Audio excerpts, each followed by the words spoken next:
بسم الله الرحمن الرحيم. يا أيها الذين آمنوا أوفوا بالعقود. أحلت لكم بهيمة الأنعام إلا ما يتلى عليكم غير محل الصيد وأنتم حرم. إن الله يحكم ما يريد. يا أيها الذين آمنوا لا تحلوا شعائر الله ولا الشهر الحرام ولا الهدي ولا القلائد ولا آمين البيت الحرام يبتغون فضلا من ربهم ورضوانا. وإذا حللتم فاصطادوا ولا يجرمنكم شنآن قوم أن صدوكم عن المسجد الحرام أن تعتدوا. وتعاونوا على البر والتقوى ولا تعاونوا على الإثم والعدوان. واتقوا الله إن الله شديد العقاب. حرمت عليكم الميتة والدم ولحم الخنزير وما أهل لغير الله به والمنخنقة والموقوذة والمتردية والنطيحة وما أكل السبع إلا ما ذكيتم وما ذبح على النصب وأن تستقسموا بالأزلام ذلكم فسق. اليوم يئس الذين كفروا من دينكم فلا تخشوهم واخشون. اليوم أكملت لكم دينكم وأتممت عليكم نعمتي ورضيت لكم الإسلام دينا. فمن اضطر في مخمصة غير متجانف لإثم فإن الله غفور رحيم. يسألونك ماذا أحل لهم قل أحل لكم الطيبات وما علمتم من الجوارح مكلبين تعلمونهن مما علمكم الله فكلوا مما أمسكن عليكم واذكروا اسم الله عليه واتقوا الله إن الله سريع الحساب. اليوم أحل لكم الطيبات وطعام الذين أوتوا الكتاب حل لكم وطعامكم حل لهم. والمحصنات من المؤمنات والمحصنات من الذين أوتوا الكتاب من قبلكم إذا آتيتموهن أجورهن محصنين غير مسافحين ولا متخذي أخدان. ومن يكفر بالإيمان فقد حبط عمله وهو في الآخرة من الخاسرين. يا أيها الذين آمنوا إذا قمتم إلى الصلاة فاغسلوا وجوهكم وأيديكم إلى المرافق وامسحوا برؤوسكم وأرجلكم إلى الكعبين وإن كنتم جنبا فاطهروا وإن كنتم مرضى أو على سفر أو جاء أحد منكم من الغائط أو لامستم النساء أو لامستم النساء فلم تجدوا ماء فتيمموا صعيدا طيبا فامسحوا بوجوهكم وأيديكم منه ما يريد الله ليجعل عليكم من حرج ولكن يريد ليطهركم وليتم نعمته عليكم لعلكم تشكرون واذكروا نعمة الله عليكم وميثاقه الذي واثقكم به إذ قلتم سمعنا وأطعنا واتقوا الله إن الله عليم بذات الصدور يا أيها الذين آمنوا كونوا قوامين لله شهداء بالقسط ولا يجرمنكم شنآن قوم على ألا تعدلوا اعدلوا هو أقرب للتقوى واتقوا الله إن الله خبير بما تعملون وعد الله الذين آمنوا وعملوا الصالحات لهم مغفرة وأجر عظيم والذين كفروا وكذبوا بآياتنا أولئك أصحاب الجحيم يا أيها الذين آمنوا اذكروا نعمة الله عليكم إذ هم قوم أن يبسطوا إليكم أيديهم فكف أيديهم عنكم واتقوا الله وعلى الله فليتوكل المؤمنون ولقد أخذ الله ميثاق بني إسرائيل وبعثنا منهم 12 نقيبا وقال الله إني معكم لئن أقمتم الصلاة وآتيتم الزكاة وآمنتم برسلي وعزرتموهم وأقرضتم الله قرضا حسنا لأكفرن عنكم سيئاتكم ولأدخلنكم جنات تجري من تحتها الأنهار فمن كفر بعد ذلك منكم فقد ضل سواء السبيل فبما نقضهم ميثاقهم لعناهم وجعلنا قلوبهم قاسية يحرفون الكلم عن مواضعه ونسوا حظا مما ذكروا به ولا تزال تطلع على خائنة منهم إلا قليلا منهم فاعف عنهم واصفح إن الله يحب المحسنين ومن الذين قالوا إنا نصارى أخذنا ميثاقهم فنسوا حظا مما ذكروا به فأغرينا بينهم العداوة والبغضاء إلى يوم القيامة وسوف ينبئهم الله بما كانوا يصنعون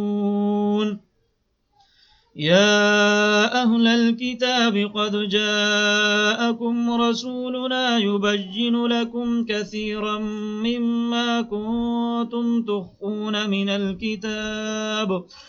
تخفون من الكتاب ويعفو عن كثير قد جاءكم من الله نور وكتاب مبين يهدي به الله من اتبع رضوانه سبل السلام سبل السلام ويخرجهم من الظلمات إلى النور بإذنه ويهديهم إلى صراط مستقيم. لقد كفر الذين قالوا إن الله هو المسيح ابن مريم قل فمن يملك من الله شيئا إن أراد أن يهلك المسيح ابن مريم وأمه ومن في الأرض جميعا ولله ملك السماوات والأرض وما بينهما يخلق ما يشاء والله على كل شيء قدير. وقالت اليهود والنصارى نحن أبناء الله وأحباؤه قل فلم يعذبكم بذنوبكم بل أنتم بشر ممن خلق يغفر لمن يشاء ويعذب من يشاء ولله ملك السماوات والأرض وما بينهما وإليه المصير. يا أهل الكتاب قد جاءكم رسولنا يبين لكم على فترة من الرسل أن تقولوا ما جاءنا من بشير ولا نذير فقد جاءكم بشير ونذير والله على كل شيء قدير. وإذ قال موسى لقومه يا قوم اذكروا نعمة الله عليكم إذ جعل فيكم أنبياء وجعلكم ملوكا وآتاكم ما لم يؤت أحدا من العالمين. يا قوم ادخلوا الأرض المقدسة التي كتب الله لكم ولا ترتدوا على أدباركم فتنقلبوا خاسرين. قالوا يا موسى إن فيها قوما جبارين وإنا لن ندخلها حتى يخرجوا منها فإن يخرجوا منها فإنا داخلون. قال رجلان من الذين يخافون أنعم الله عليهم ادخلوا عليهم الباب فإذا دخلتموه فإنكم غالبون وعلى الله فتوكلوا إن كنتم مؤمنين. قالوا يا موسى إنا لن ندخلها أبدا ما داموا فيها فاذهب أنت وربك فقاتلا إنا هاهنا قاعدون. قال رب إني لا أملك إلا نفسي وأخي فافرق بيننا وبين القوم الفاسقين. قال فإنها محرمة عليهم 40 سنة يتيهون في الأرض فلا تأس على القوم الفاسقين. واتل عليهم نبأ ابني آدم بالحق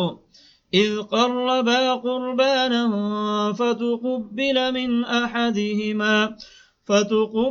من أحدهما ولم يتقبل من الآخر قال لأقتلنك قال إنما يتقبل الله من المتقين. لئن بسطت إلي يدك لتقتلني ما أنا بباسط يدي إليك لأقتلك إني أخاف الله رب العالمين إني أريد أن تبوء بإثمي وإثمك فتكون من أصحاب النار وذلك جزاء الظالمين فطوعت له نفسه قتل أخيه فقتله فأصبح من الخاسرين فبعث الله غرابا يبحث في الأرض ليريه كيف يواري سوءة أخيه قال يا ويلتى أعجزت أن أكون مثل هذا الغراب فأواري سوءة أخي فأصبح من النادمين من أجل ذلك كتبنا على بني إسرائيل أنه من قتل نفسا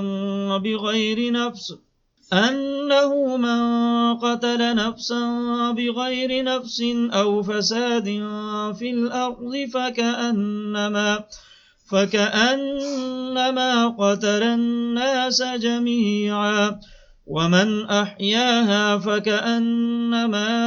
أحيا الناس جميعا ولقد جاءتهم رسلنا بالبينات ثم إن كثيرا منهم بعد ذلك في الأرض لمسرفون إنما جزاء الذين يحاربون الله ورسوله ويسعون في الأرض فسادا أن يقتلوا أو يصلبوا أو تقطع أيديهم وأرجلهم من خلاف أو ينفوا من الأرض ذلك لهم خزي في الدنيا ولهم في الآخرة عذاب عظيم إلا الذين تابوا من قبل أن تقدروا عليهم فاعلموا أن الله غفور رحيم يا أيها الذين آمنوا اتقوا الله وابتغوا إليه الوسيلة وجاهدوا في سبيله لعلكم تفلحون إن الذين كفروا لو أن لهم ما في الأرض جميعا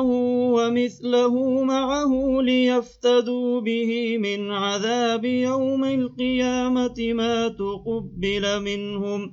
ولهم عذاب أليم يريدون أن يخرجوا من النار وما هم بخارجين منها ولهم عذاب مقيم والسارق والسارقة فاقطعوا أيديهما جزاء بما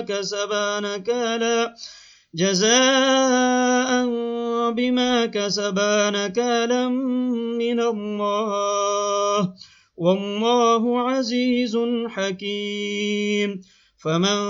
تاب من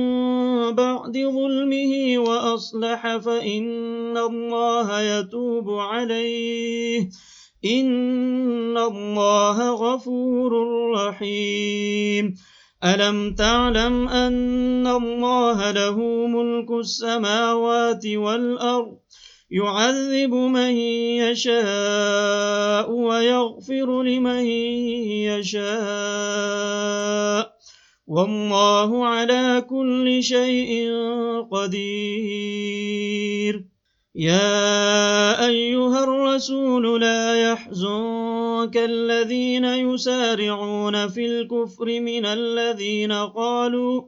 من الذين قالوا آمنا بأفواههم ولم تؤمن قلوبهم ومن الذين هادوا سماعون للكذب سماعون لقوم آخرين لم يأتوك يحرفون الكلم من بعد مواضعه يقولون إن أوتيتم هذا فخذوه وإن لم تؤتوه فاحذروا ومن يرد الله فتنته فلن تملك له من الله شيئا أولئك الذين لم يرد الله أن يطهر قلوبهم لهم في الدنيا خزي ولهم في الآخرة عذاب عظيم سماعون للكذب أكالون للسحت فإن جاءوك فاحكم بينهم أو أعرض عنهم وإن تعرض عنهم فلن يضروك شيئا وإن حكمت فاحكم بينهم بالقسط إن الله يحب المقسطين وكيف يحكمونك وعندهم التوراة فيها حكم الله ثم يتولون من بعد ذلك وما أولئك بالمؤمنين إنا أنزلنا التوراة فيها هدى ونور يحكم بها النبيون الذين أسلموا للذين هادوا والربانيون والأحبار بما استحفظوا من كتاب الله وكانوا عليه شهداء فلا تخشوا الناس واخشوني ولا تشتروا بآياتي ثمنا قليلا ومن لم يحكم بما أنزل الله فأولئك هم الكافرون وكتبنا عليهم فيها أن النفس بالنفس والعين بالعين والأنف بالأنف والأذن بالأذن والسن بالسن والجروح قصاص فمن تصدق به فهو كفارة له ومن لم يحكم بما أنزل الله فأولئك هم الظالمون وقفينا على آثارهم بعيسى ابن مريم مصدقا لما بين يديه من التوراة وآتيناه الإنجيل فيه هدى ونور ومصدقا لما بين يديه من التوراة وهدى وموعظة للمتقين وليحكم أهل الإنجيل بما أنزل الله فيه ومن لم يحكم بما أنزل الله فأولئك هم الفاسقون وأنزلنا إليك الكتاب بالحق مصدقا لما بين يديه من الكتاب ومهيمنا عليه فاحكم بينهم بما أنزل الله ولا تتبع أهواءهم عما جاءك من الحق لكل جعلنا منكم شرعة ومنهاجا ولو شاء الله لجعلكم أمة واحدة ولكن ليبلوكم فيما آتاكم فاستبقوا الخيرات إلى الله مرجعكم جميعا فينبئكم بما كنتم فيه تختلفون وأنحكم بينهم بما أنزل الله ولا تتبع أهواءهم واحذرهم أن يفتنوك عن بعض ما أنزل الله إليك فإن تولوا فاعلم أنما يريد الله أن يصيبهم ببعض ذنوبهم وإن كثيرا من الناس لفاسقون أفحكم الجاهلية يبغون ومن أحسن من الله حكما لقوم يوقنون يا أيها الذين آمنوا لا تتخذوا اليهود والنصارى أولياء بعضهم أولياء بعض ومن يتولهم منكم فإنه منهم إن الله لا يهدي القوم الظالمين فترى الذين في قلوبهم مرض يسارعون فيهم يقولون نخشى أن تصيبنا دائرة فعسى الله أن يأتي بالفتح أو أمر من عنده فيصبحوا على ما أسروا في أنفسهم نادمين ويقول الذين آمنوا أهؤلاء الذين أقسموا بالله جهد أيمانهم إنهم لمعكم حبطت أعمالهم فأصبحوا خاسرين يا أيها الذين آمنوا من يرتد منكم عن دينه فسوف يأتي الله بقوم يحبهم ويحبونه أذلة على المؤمنين أعزة على الكافرين يجاهدون في سبيل الله ولا يخافون لومة لائم ذلك فضل الله يؤتيه من يشاء والله واسع عليم إنما وليكم الله ورسوله والذين آمنوا الذين يقيمون الصلاة ويؤتون الزكاة وهم راكعون ومن يتول الله ورسوله والذين آمنوا فإن حزب الله هم الغالبون يا أيها الذين آمنوا لا تتخذوا الذين اتخذوا دينكم هزوا ولعبا من الذين أوتوا الكتاب من قبلكم والكفار أولياء واتقوا الله إن كنتم مؤمنين وإذا ناديتم إلى الصلاة اتخذوها هزوا ولعبا ذلك بأنهم قوم لا يعقلون قل يا أهل الكتاب هل تنقمون منا إلا أن آمنا بالله وما أنزل إلينا وما أنزل من قبل وأن أكثركم فاسقون قل هل أنبئكم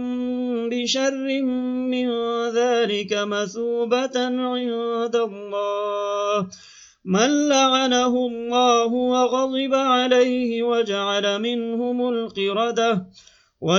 منهم القردة والخنازير وعبد الطاغوت أولئك شر مكانا وأضل عن سواء السبيل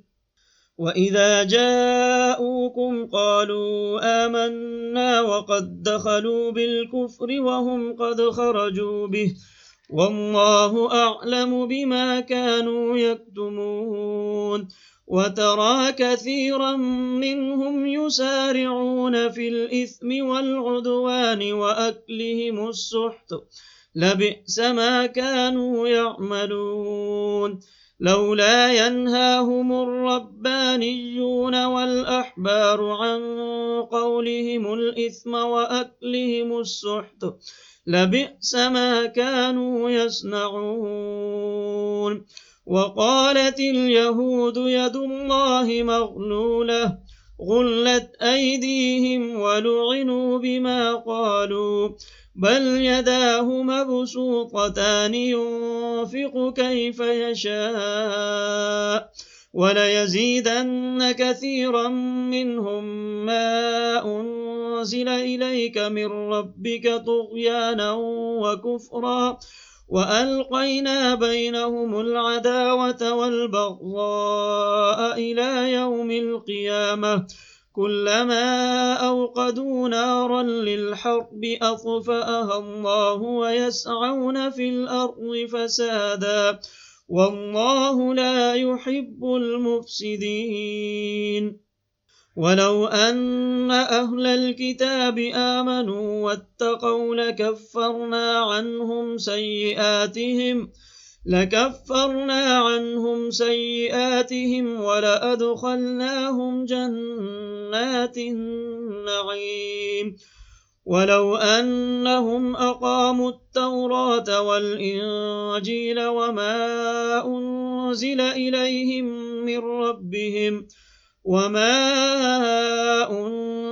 إليهم من ربهم لأكلوا من فوقهم ومن تحت أرجلهم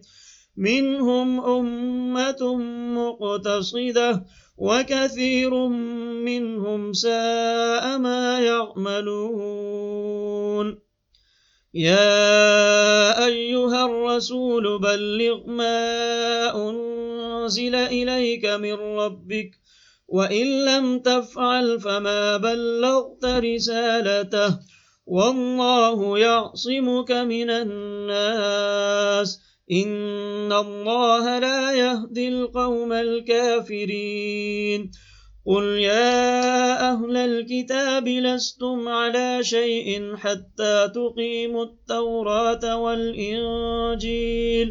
والإنجيل وما أنزل إليكم من ربكم وليزيدن كثيرا منهم ما أنزل إليك من ربك طغيانا وكفرا فلا تأس على القوم الكافرين إن الذين آمنوا والذين هادوا والصابئون والنصارى من آمن بالله واليوم الآخر وعمل صالحا فلا خوف عليهم ولا هم يحزنون لقد أخذنا ميثاق بني إسرائيل وأرسلنا إليهم رسلا كلما جاءهم رسول بما لا تهوى أنفسهم فريقا كذبوا وفريقا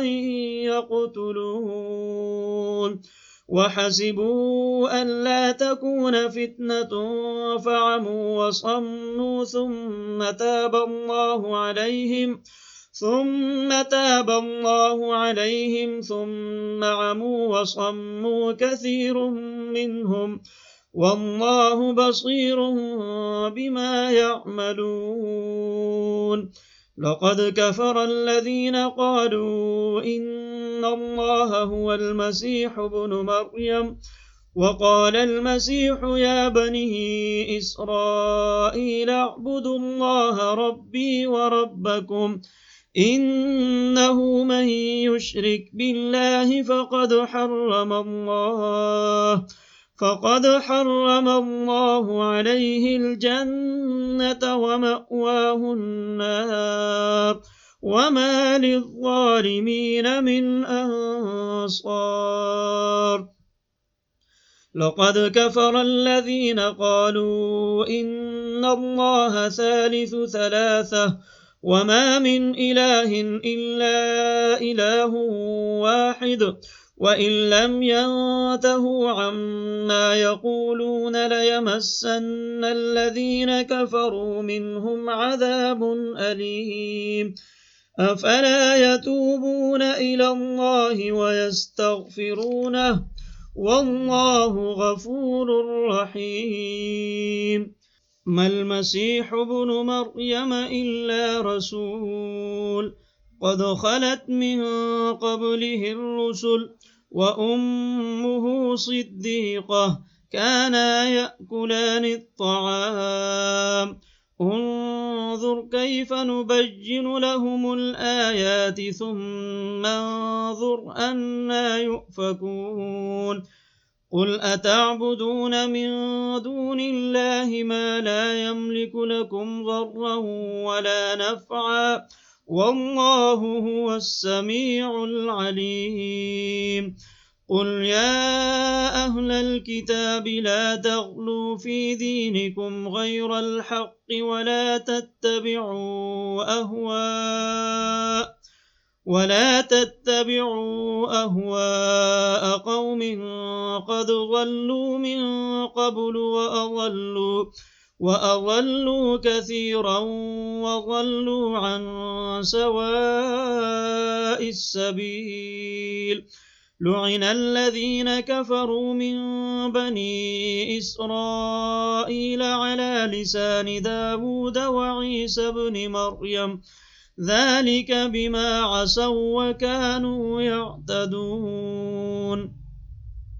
كانوا لا يتناهون عن منكر فعلوه لبئس ما كانوا يفعلون ترى كثيرا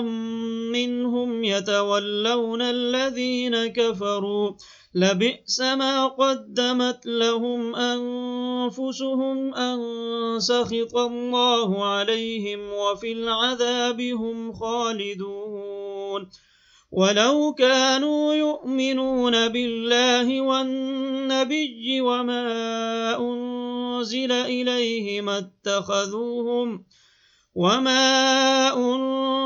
إليه ما اتخذوهم أولياء ولكن كثيرا منهم فاسقون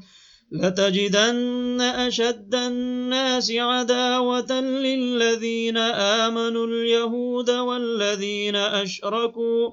ولتجدن أقربهم مودة للذين آمنوا الذين قالوا إنا نصارى ذلك بأن منهم قسيسين ورهبانا وأنهم لا يستكبرون وإذا سمعوا ما أنزل إلى الرسول ترى أعينهم تفيض من الدمع مما عرفوا من الحق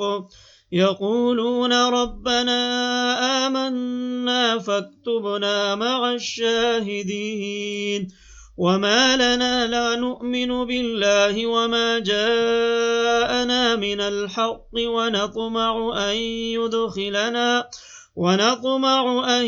يدخلنا ربنا مع القوم الصالحين فأثابهم الله بما قالوا جنات تجري من تحتها الأنهار خالدين فيها وذلك جزاء المحسنين والذين كفروا وكذبوا بآياتنا أولئك أصحاب الجحيم يا أيها الذين آمنوا لا تحرموا طيبات ما أحل الله لكم ولا تعتدوا إن الله لا يحب المعتدين وكلوا مما رزقكم الله حلالا طيبا واتقوا الله الذي أنتم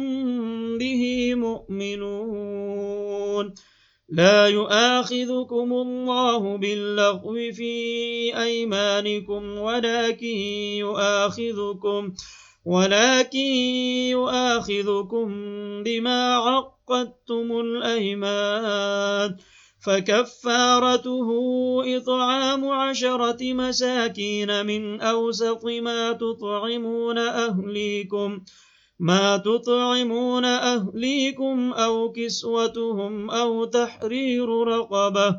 فمن لم يجد فصيام 3 أيام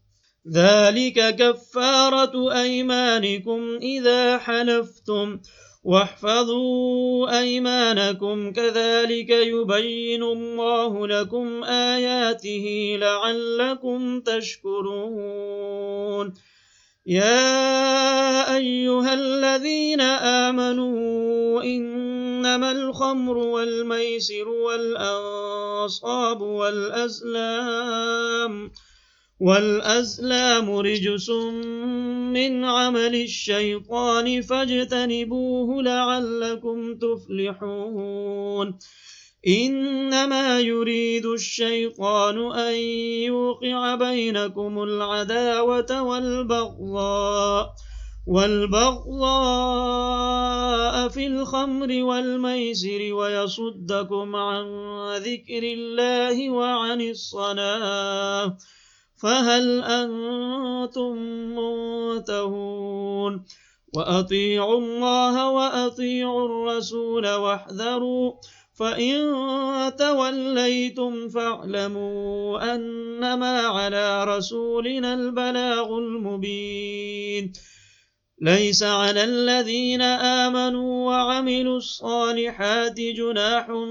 فيما طعموا إذا ما اتقوا وآمنوا وعملوا الصالحات ثم اتقوا وآمنوا ثم اتقوا وأحسنوا والله يحب المحسنين يا أيها الذين آمنوا ليبلونكم الله بشيء من الصيد تناله أيديكم ورماحكم ليعلم الله من يخافه بالغيب فمن اعتدى بعد ذلك فله عذاب أليم يا أيها الذين آمنوا لا تقتلوا الصيد وأنتم حرم ومن قتله منكم متعمدا فجزاء مثل ما قتل من النعم يحكم به ذوى عدل منكم هديا بالغ الكعبة أو كفارة طعام مساكين أو عدل ذلك صياما ليذوق وبال أمره عفى الله عما سلف ومن عاد فينتقم الله منه والله عزيز ذو انتقام أحل لكم صيد البحر وطعامه متاعا لكم وللسيارة وحرم عليكم صيد البر ما دمتم حرما واتقوا الله الذي إليه تحشرون جعل الله الكعبة البيت الحرام قياما للناس والشهر الحرام والهدي والقلائد، ذلك لتعلموا أن الله يعلم ما في السماوات وما في الأرض وأن الله بكل شيء عليم. اعلموا أن الله شديد العقاب وأن الله غفور رحيم. ما على الرسول إلا البلاغ، والله يعلم ما تبدون وما تكتمون. قل لا يستوي الخبيث والطيب ولو أعجبك كثرة الخبيث، فاتقوا الله يا أولي الألباب لعلكم تفلحون. يا أيها الذين آمنوا لا تسألوا عن أشياء إن تبد لكم تسؤكم، وإن تسألوا عنها حين ينزل القرآن تبد لكم عفى الله عنها، والله غفور حليم. قد سألها قوم من قبلكم ثم أصبحوا بها كافرين. ما جعل الله من بحيرة ولا سائبة ولا وصيلة ولا حام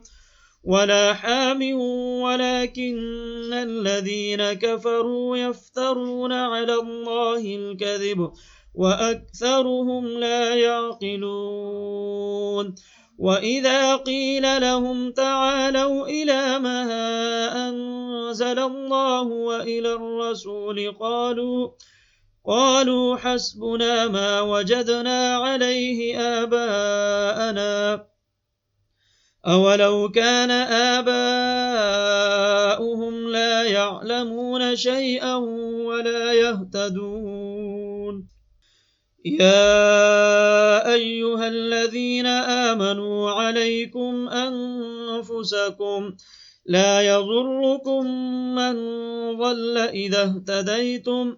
إلى الله مرجعكم جميعا فينبئكم بما كنتم تعملون.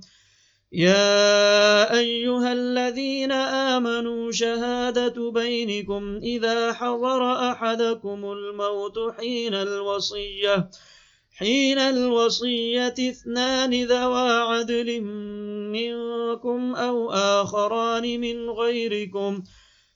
آخران من غيركم إن أنتم ضربتم في الأرض فأصابتكم مصيبة الموت تحبسونهما من بعد الصلاة فيقسمان بالله إن ارتبتم لا نشتري به ثمنا ولو كان ذا قربى ولا نكتم شهادة الله إنا إذا لمن الآثمين. فإن عثر على أنهما استحقا إثما فآخران يقومان مقامهما من الذين استحق عليهم الأوليان فيقسمان بالله لشهادتنا أحق من شهادتهما وما اعتدينا إنا إذا لمن الظالمين. ذلك أدنى أن يأتوا بالشهادة على وجهها أو يخافوا أن ترد أيمان بعد أيمانهم واتقوا الله واسمعوا والله لا يهدي القوم الفاسقين. يوم يجمع الله الرسل فيقول ماذا أجبتم قالوا لا علم لنا إنك أنت علام الغيوب إذ قال الله يا عيسى ابن مريم اذكر نعمتي عليك وعلى والدتك إذ أيدتك بروح القدس تكلم الناس في المهد وكهلا وإذ علمتك الكتاب والحكمة والتوراة والإنجيل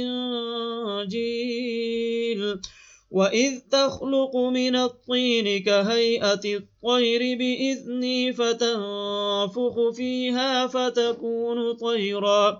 فتكون طيرا بإذني وتبرئ الأكمه والأبرص بإذني وإذ تخرج الموتى بإذني وإذ كففت بني إسرائيل عنك إذ جئتهم بالبينات فقال الذين كفروا منهم إن هذا إلا سحر مبين وإذ أوحيت إلى الحواريين أن آمنوا بي وبرسولي قالوا آمنا واشهد بأننا مسلمون إذ قال الحواريون يا عيسى ابن مريم هل يستطيع ربك أن ينزل علينا مائدة من السماء قال اتقوا الله إن كنتم مؤمنين قالوا نريد أن نأكل منها وتطمئن قلوبنا ونعلم أن قد صدقتنا ونكون عليها من الشاهدين قال عيسى ابن مريم اللهم ربنا أنزل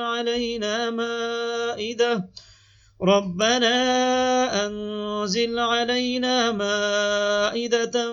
من السماء تكون لنا عيدا لأولنا وآخرنا وآية منك وارزقنا وأنت خير الرازقين قال الله إني منزلها عليكم فمن يكفر بعد منكم فإني أعذبه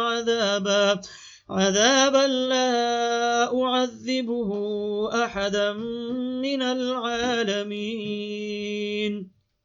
وإذ قال الله يا عيسى ابن مريم أأنت قلت للناس اتخذوني وأمي إلهين من دون الله قال سبحانك ما يكون لي أن أقول ما ليس لي بحق إن كنت قلته فقد علمته تعلم ما في نفسي ولا أعلم ما في نفسك إنك أنت علام الغيوب ما قلت لهم إلا ما أمرتني به أن اعبدوا الله ربي وربكم وكنت عليهم شهيدا